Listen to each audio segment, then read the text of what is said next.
My drive to work requires that I take the highway from our town into a larger one, and I'm not the only person making that morning commute.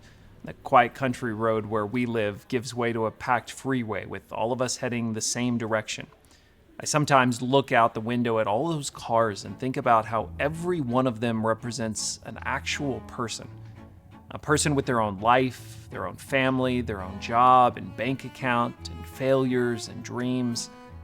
Every day, all these disconnected lives sitting on the same road, heading the same direction, each a whole universe in themselves. You think about it too long and you can start to feel pretty small, even insignificant. They say the world's population is now close to 8 billion people, each with their own lives and families and work. Yet we believe that when we bow our heads and pray, God listens to even the smallest and faintest of these 1 out of 8 billion prayers. What is one life, one prayer? In the midst of all this, is the God who is larger than the whole universe really aware of me? We left off with Israel finally having arrived in the Promised Land, but things weren't going exactly as they had expected. Israel had not followed God's lead and had instead settled only a portion of the land. After years of wandering, this fraction of God's promise seemed good enough. The consequences were an existence far short of what God had intended.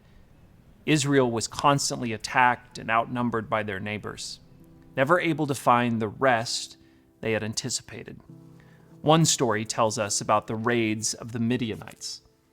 The Midianites were so cruel that the Israelites made hiding places for themselves in the mountains, caves, and strongholds.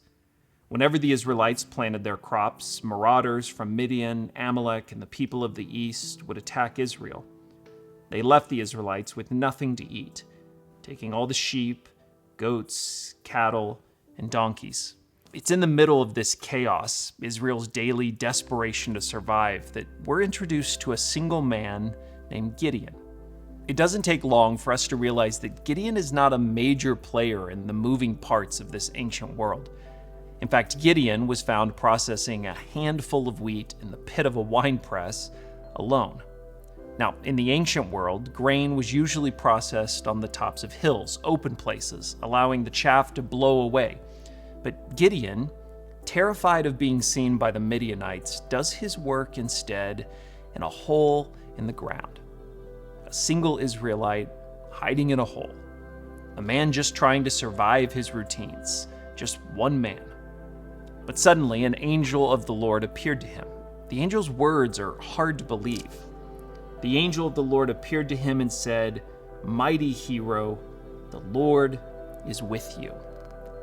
Mighty hero, hiding in a hole, clutching no sword or spear but a handful of wheat, the angel went on, "Go with the strength you have and rescue Israel from the Midianites. I am sending you." But Lord, Gideon replied, "How can I rescue Israel? My clan is the weakest in the whole tribe of Manasseh, and I am the least in my entire family." Gideon understandably had his doubts. Surely God was looking for someone stronger, more skilled in battle, maybe with the financial means to actually raise an army, not Gideon. So as Gideon protested and worried, did God move on to someone more courageous, someone more willing? Had God made a mistake calling Gideon a mighty hero? Had Gideon's doubts proved God wrong? The Lord responded simply, "I will be with you, and you will destroy the Midianites as if you were fighting against one man." God could see what Gideon couldn't. God hadn't selected him for his skills, his strength, or his influence. God had chosen Gideon precisely because Gideon was a man like all the others in Israel. And that is exactly who God calls. Not just celebrities or prodigies, men and women sitting in cubicles and school pickup lines, scraping out a living, keeping their heads down, trying to get by. To these, God appears and says, "Mighty hero." He can say it because he is with us. God doesn't wait for us to be somebody before he calls us. He calls us into who He is leading us to become. That process works because God meets us where we are.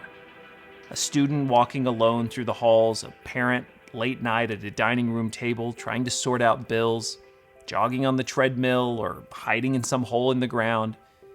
It is into these places which God speaks. Mighty warrior, hear how God might be calling you. Listen.